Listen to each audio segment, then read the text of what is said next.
अब हम मास्क कहां से लाएंगे? नंदिता के सवाल पूछते ही देवेन थोड़ा इरिटेट होकर बोला, मैडम, मास्क से भी बड़ी प्रॉब्लम हमारे कपड़े हैं। उन लड़कियों को देखो और खुद को देखो।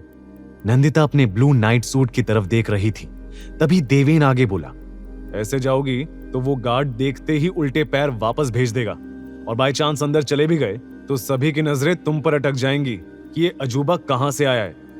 नंदिता ने गुस्से से जवाब दिया, इतना ही खुद को स्मार्ट समझते हो तो निकालो इस प्रॉब्लम का सलूशन, और सलूशन नहीं है तो चुप रहो, समझे? क्या सलूशन निकालेगा इस प्रॉब्लम का देवेन?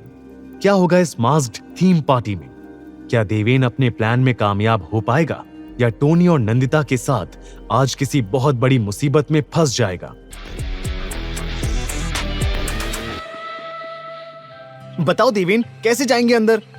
देवेन नंदिता को पलटकर जवाब देने वाला था कि तभी टोनी रेफरी की तरह बीच में आ गया। गाइस रिलैक्स यार, जब मिलते हो लड़ने लगते हो, अभी सलूशन ढूंढने पर फोकस करो। देवेन और नंदिता ने एक दूसरे से नजर फेर ली। तभी देवेन की नजर वहां आती एक कार की तरफ गई जिसमें मास्क लगाए एक कपल बैठा था। अब जैसा कहता हूं बिल्कुल वैसा ही करना। टोनी, समझा देना अपनी दोस्त को, कोई गड़बड़ ना करे। ये कहते ही देवेन हाथ दिखाकर कार रुकवाने लगा। Please help help. कार रुकते ही देवेन घबराई आवाज में बोला, देखिए, मेरी गर्लफ्रेंड को जल्द से जल्द हॉस्पिटल लेकर जाना है। आप हमारी मदद कर दीजिए प्लीज। देखिए, उसे बहुत दर्द हो रहा है। फिर पीछे मुड़ उसने नंदिता को इशारा किया। एक पल की हैरानी के बाद नंदिता भी उसकी एक्टिंग में शामिल हो गई।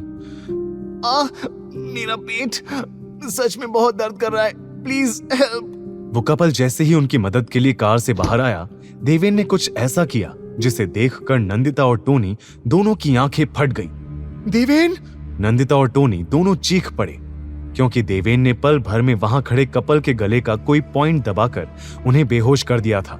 उस कपल को जमीन पर ढेर देख नंदिता और टोनी दोनों का मुंह शौक से खुला का खुला रह गया था।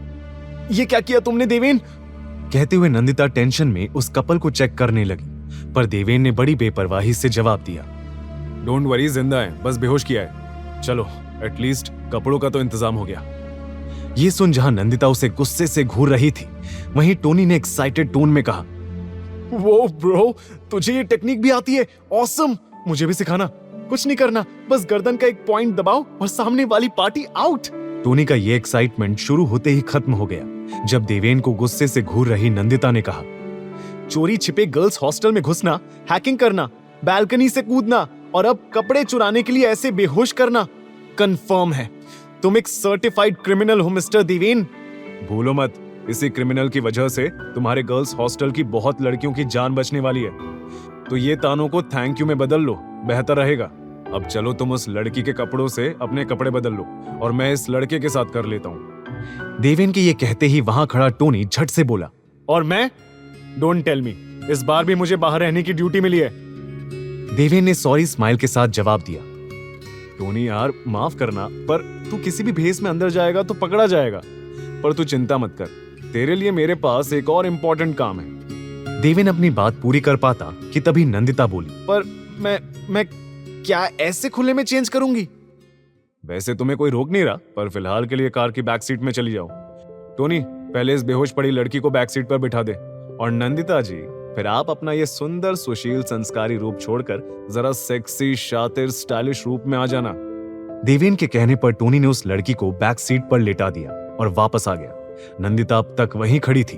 ये देख देवेन इरिटेट होकर बोला, अब आप खुद जाएंगी या मैं आकर कुछ मदद करूं? नंदिता ने उसे घूर कर देखा और कार में चली गई। कुछ ही मिनट बाद देवेन रिप्ड जीन्स और ब्लैक लेदर जैकेट में अंदर जाने के लिए रेडी था। नंदिता के आने से पहले वो टोनी को एक इम्पोर्टेंट काम समझा रहा था। जैसा कहा है बिल्कुल वैसा ही करना टोनी, जरा भी गड़बड़ नहीं होनी चाहिए। टोनी टेंस्ड टोन में बोला, पर देवेन, नंदिता इस बात के लिए नहीं मानेगी। उसे बता कौन रहा है? तुझे इस प्लान में रोल चाहिए था ना, तो बस अपना काम ठीक। देवेन कहते कहते रुक गया जब कार का दरवाजा खुला और उसमें से व्हाइट कलर की बॉडीकॉन ड्रेस पहने नंदिता बाहर आई। हवा में लहराते हुए बालों के साथ वो कार के पास नर्वस खड़ी थी। देवेन को पता ही नहीं चला कब उसके कदम नंदिता की तरफ बढ़ते चले गए। अब तो किसी की नजर मुझ पर नहीं पड़ेगी ना? Problem solve? नंदिता ने थोड़ा गुस्से में पूछा, पर देवेन ने मुस्कुराकर जवाब दिया, प्रॉब्लम तो बढ़ा दी तुमने। अब तो तुम पर से किसी की नजर हटना भी मुश्किल होगी।